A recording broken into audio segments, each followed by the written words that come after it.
Welcome back to the channel. You join me again for a new set of videos on my latest car. As you would have just seen in the intro, I have now the Citroen Ec4. I've had it now for, I would say, 6 weeks, 7 weeks. Let's just flip you around. There she is.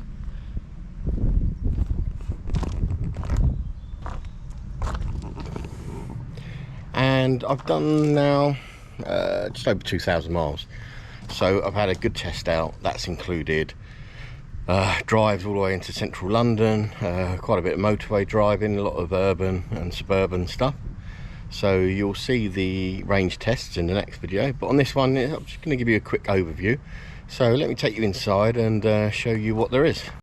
So as you may be aware, this is pretty much the same as the Peugeots, you know, same company and everything. So there's a lot of similarities between the cars. Externally, obviously, it's different, but the drivetrain, the batteries, and even like the infotainment system are the same. I'll just flip you around and just give you a quick look. So the infotainment is exactly the same as on the Peugeots, so you know I won't bore you with any of that. It doesn't have like the piano keys, which I liked on the Peugeot, but it does have a separate climate control panel, which is very good, which is all very touchy-feely with the knobs and that for adjusting, and also the heated seats buttons. There's a couple of buttons on here which are pretty much useless, to tell you the truth, because everything's done on the touch screen. And there's the physical volume and on-off switch. Now bringing you over to the driver display, again it's a very small driver display, doesn't really show a great deal, but you know, it does what it needs to do.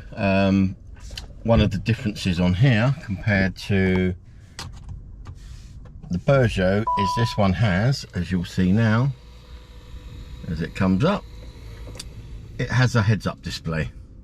I doubt you can actually see the numbers on it, which is quite nice actually. I do like having the heads-up display. It's, you know, less distraction, you're not having to take your eyes off the road so much. The steering wheel, again, pretty standard stuff.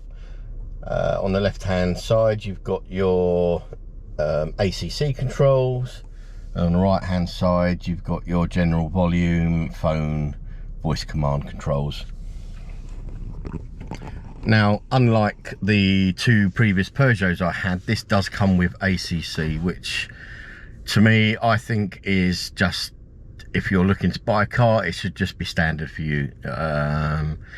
It makes things a lot easier, especially if you do a lot of driving, and especially if you do a lot of sort of motorway driving. For me, it's more about the collision control and the adaptive, just keeping in the lane, and being able to adjust your distance to the car in front, which is really helpful. This comes obviously with the lane assist with that as well, which, you know, obviously I live in the countryside, so lane assist is pretty pointless, as there's not much markings on the roads or that around here. So, but if you're city urban driving, then it'll probably have a bit more use to you. I'll just take you down to the center console. So on here, there's no gear stick style levers. It is pretty much buttons. So you've got a little stick here for changing from drive, reverse. You've got the press button for there. This is the annoying thing, is that like the regenerative braking is just a tiny little button here, which is, you know, you've got to take your eyes off the road to be able to find it and press it. It would have been much better up on the either on the steering wheel or somewhere a little bit easier to accessible. Can't speak today. On the left hand side, you got your standard, you know, sport, eco and normal mode. You got your electronic parking brake and some pointless button there as well, which brings up your charging and that on the main screen. Other than that, it comes with a nice leatherette material interior. You got this little bit of blue here, which I find a bit of an afterthought. I know it has the little blue accents outside, but to me this looks like they've left the wrappings on the aluminium, you know, like when you buy new products with sort of aluminium or stainless steel. It normally has like a blue film on the top you have to peel off.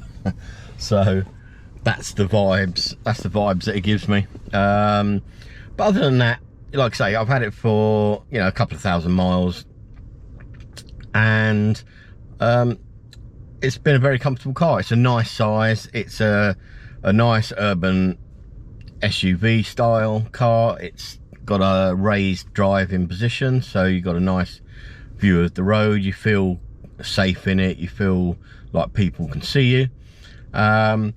And you know, it's got a fairly big space. You know, what we will do next is what I do in all my other videos. We will do the size comparison. So we will do the bags for life in the boot, just to see the size comparison of the boot, and then we'll get my 6'2" son to do the driver and passenger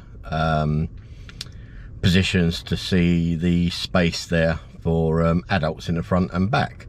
So let me just take you around and show you the boot space.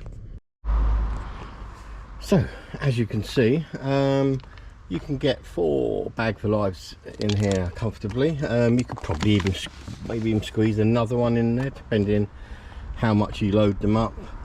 And also, you know, there's still a bit of space here to allow you to put some loose items as well. Also, there is a false floor in here, so the nice thing is this lifts up and you can keep all your cables and that out the way, and other items, which stops it taking up the boot space. So what we'll do now, we'll get my son to do the driver positions and see how much space there is. So what we'll do now is we'll do the size test. As in all my videos, my son, who's 6'2", will sit in the front, get into a driving position and then move to the back seat. That way we can get a proper view of, you know, is it big enough for, you know, to fit adults in. So let's just turn you around and just see him getting set up.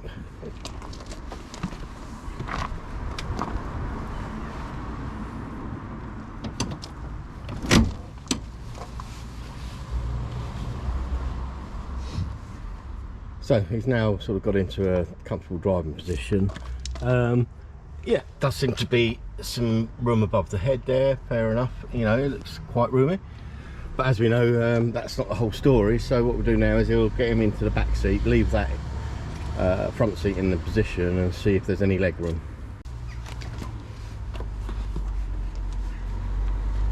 Alright, so not too bad. I think there's a very slight gap between the back seat and the knees. You know, head is just about touching the roof, obviously, because it's got this sloping back on here. You know, yeah, you can get an adult in the back. I don't know for how long or how comfortable they'll be on a long journey, but as you know, for the average family, you're not going to be full of 6'2" people. So I would say, you know, it's got a fair bit of room in the back. So that brings us to the end of this video today. I hope you found this useful, and if you are new to the channel, don't forget to hit the subscribe button, the like, and then smash that notification bell, and you'll be alerted to when I upload the videos. Also, you know, I appreciate each and every one of you. It really helps the channel, so you know, any comments and likes and shares, it's very much appreciated. So the next video will be the range test. So in the meantime, stay safe and happy driving.